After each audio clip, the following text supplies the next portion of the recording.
गाय के चरणों की धूल कैसे उड़ी, किस पर पड़ी? तो गाय को चराने वाला है, जो गाय को चराने के लिए गाय के पीछे पीछे जंगल में गया हुआ है, उसके माथे पर गाय के चरणों की धूल पड़ी, और जैसे गाय के चरणों की धूल पड़ी वैसे उसके माथे की रेखाएं बदल गई और उसकी किस्मत की रेखाएं बदल गई। इसलिए लोग कहते हैं, अरे ओ कन्हैया, तू तो ग्वाला था रे, तू तो ग्वैर था, ग्वैर, तू तो वृंदावन के जंगलों में गौवें चराने वाला था, तू सोने की द्वारिका का मालिक कैसे हुआ? तब कन्हैया कहते हैं, मेरे माथे पर गाय के चरणों की धूल पड़ी, उससे मेरी किस्मत की रेखाएं बदल गई है, इसलिए मैं द्वारिका का मालिक बन गया, सोने की द्वारिका का मालिक है, कृष्ण बन गया। और इतना ही नहीं, कृष्ण ने, गाय वाले ने सुदामा की रेखाएं भी बदल दी। गाय चराने वाले की किस्मत भी बदल दी। भुवनेश्वर देवता के ऊपर उस पत्थर पर गाय का दूध भी पड़ गया। अब पहुंचे वो अपने गाय का दूध पीने लगा। वैसे जिसकी गाय है वो भी बाल्टी लेकर भी खड़ा हो गया, मेरा भी तो हक है इस दूध में। अरे तेरा हक कहां से हुआ है? अरे बोला, भाई जिस प्रकार से ये बछड़ा गाय को माँ बोलता है, उसी प्रकार से इंसान भी गाय को माँ बोलता है। इसलिए गाय माता ने कहा, जो जो मुझे माँ कहेगा उसको ही गाय का दूध पीने का अधिकार होगा।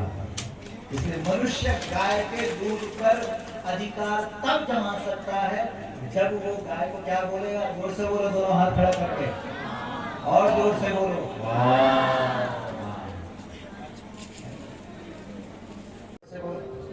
शाम को। क्यों होती है शाम को? क्योंकि गाय जब जंगल चरने के लिए जाती है तो उस समय भागती नहीं है, बड़ी मुश्किल से धक्का मार मार करके जंगल की तरफ उसको भेजना पड़ता है। और जैसे ही गौ माता का पेट भर जाता है, और पेट भरने के बाद गाय माता के घरों में दूध आ जाता है और संध्या का समय हो जाता है, तब देखो कैसे भागती है गाय। क्यों भागती है? क्योंकि उसके थनों में अब दूध भर गया है। अब उस दूध को गाय को किसको पिलाना है? अपने बछड़े को पिलाना है। अब बछड़ा अपनी माँ का दूध पिएगा, इसलिए अब गाय भाग रही है। क्योंकि अब बछड़े का जो क्रंदन है, बछड़े का जो रंभाना है, वो गाय को सुनाई दे रहा है। होता नहीं ऐसा कि जब बच्चा घर में भूखा होता है तो उस समय माँ जंगल में गई होती है, वही माँ का दूध टपकता है। इसी प्रकार से गाय को भी पता लग जाता है कि मेरा बछड़ा भूखा है, इसलिए उस बछड़े को दूध पिलाने के लिए गौ माता भागती है, खुश होकर के, प्रसन्न होकर के। सबसे ज्यादा खुश है गाय। क्यों? क्योंकि अब उसको क्या पिलाना है? अपने बछड़े को दूध पिलाना है। उस समय वो कामधेनु बन गई है। और जैसे ही गाय माता कामधेनु बनी है, गौधूली बेला के समय, अब कमाल जो है वो कामधेनु गाय माता का है, वो खुशी का कमाल है। तो गाय माता प्रसन्न हो गई है ना, कामधेनु बन गई है।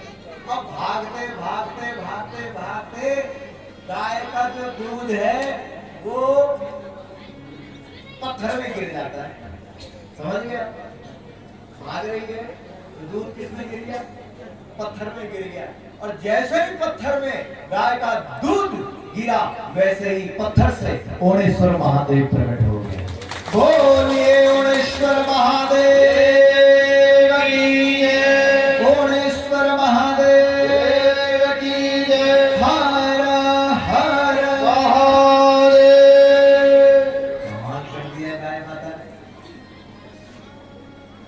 गाय के दूध ने ओणेश्वर देवता को प्रकट कर दिया। इसका मतलब गाय का दूध चाहने वालों में केवल बछड़ा ही नहीं है, शिव जी भी ताक रहा है कि कब गौतमी बेला आएगा, कब गाय मारेगा। बोलो, सोचो।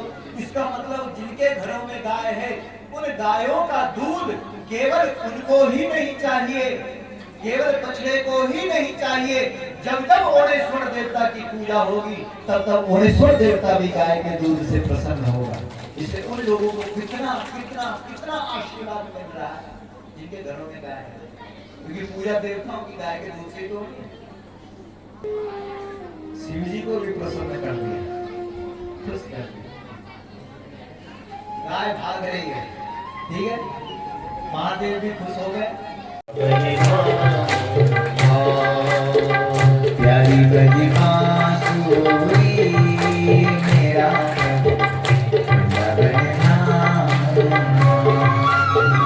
प्यारी बजी बांसुरी मेरा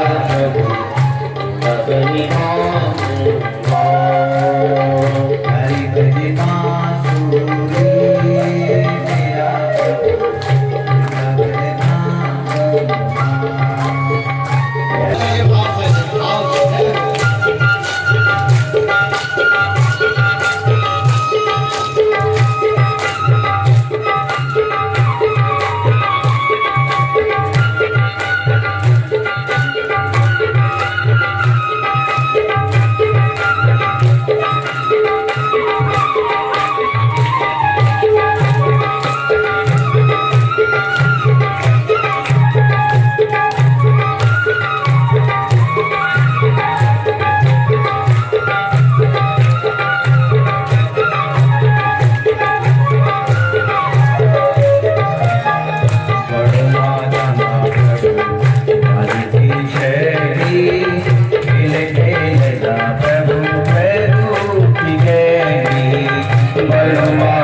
Hare